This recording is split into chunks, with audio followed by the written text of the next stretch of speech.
Bonjour ladies and gentlemen et nouveaux visiteurs sur la chaîne YouTube, ici Mr. Flamingo et bienvenue pour cette petite vidéo critique de Saltan à l'hôtel El Royale. Le film est écrit et réalisé par Drew Goddard, qu'on connaît pour être le créateur de la série télé Marvel Daredevil sur Netflix. Il a aussi réalisé La cabane dans les bois, un film qui est sorti en 2012 mais filmé en 2010 il me semble et qu'il a coécrit avec Joss Whedon. Le film a en vedette Jeff Bridges, Chris Hemsworth, Lewis Pullman, un truc comme ça. Et John Hamm, je me rappelle.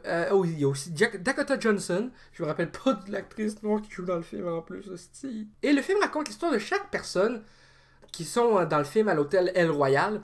Un hôtel qui est à la frontière du Nevada et de la Californie. Donc je trouvais ça intéressant qu'il y ait de quoi construire juste sa frontière, avec une ligne rouge dans. C'est genre. Il y a une ligne rouge qui fait à l'extérieur et à l'intérieur pour séparer la Californie du Nevada. Donc, à ce niveau-là, tu sais, je trouvais que c'est un truc intéressant au niveau visuel. Je sais pas si c'est comme ça là-bas, parce que je suis jamais allé dans ce coin, dans la frontière Californie-Nevada. Mais sinon, pour ce qui est de l'histoire des personnages, ou plutôt de l'histoire de chaque personnage, j'aime beaucoup la façon que c'est raconté, tu sais, dans un sens non linéaire, avec des fois un focus sur tel personnage dans une partie de l'histoire, il focus sur un autre personnage, dans une autre partie, et après ça, montrer ça dans le désordre un petit peu. Contrairement à d'autres films où j'ai bien de la misère à suivre, celui-là, j'ai bien suivi parce que j'ai trouvé ça beaucoup plus précis avec quand c'était dans le désordre, parce qu'on voyait des scènes qu'on avait déjà vues avant, mais sur un autre point de vue, et d'autres angles de caméra, donc c'est ça qui m'a permis vraiment de comprendre où ça se situait dans l'histoire. Et honnêtement, Drew Goddard a fait une assez bonne job au scénario et à la réalisation. Il y a plusieurs longs plans aussi. Déjà que moi, j'ai pas une très bonne mémoire. Si j'avais été dans ce film-là, je peux vous dire que j'aurais scrappé un nombre incalculable de prises parce que j'ai de la misère à retenir les textes. C'est pas des farces, ok? J'ai de la misère à retenir mes propres textes, ok? Mes scénarios que moi-même j'écris. Comment je fais, Chris? Enfin bref, le film n'est pas une comédie. C'est pas horreur non plus. Je dirais que c'est suspense, drame.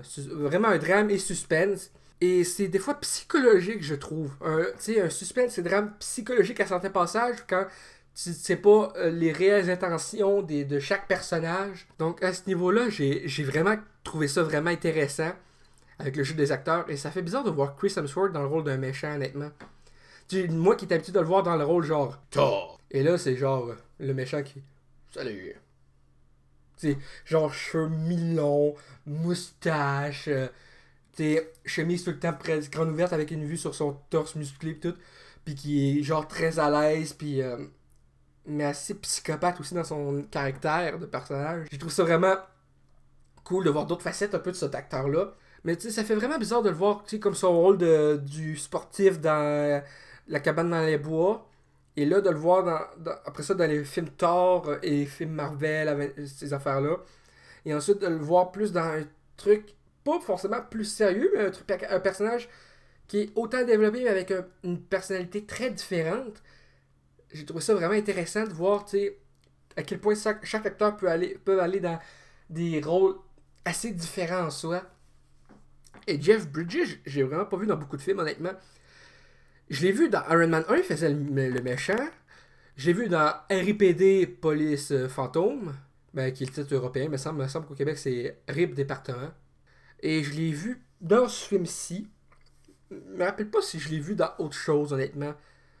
Parce qu'en termes de film, oui, je suis cultivé en termes de film, mais pas tout le temps dans le même genre que ben du monde. T'sais, moi, c'est souvent film de super-héros, film d'horreur aussi en général, mais Jeff Bridges, je suis pas familier autant avec sa filmographie à lui. Je sais qu'il a fait beaucoup de films, mais je suis pas familier avec son travail à lui plus précisément.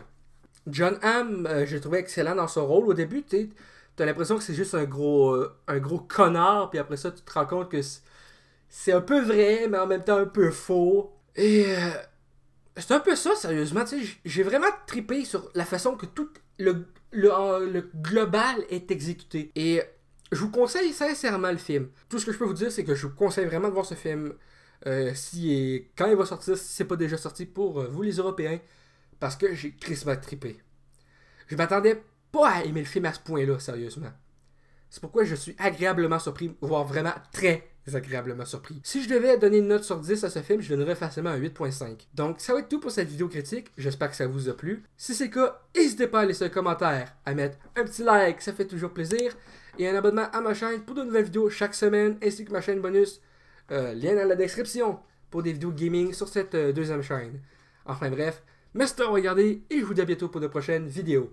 A plus les cocos.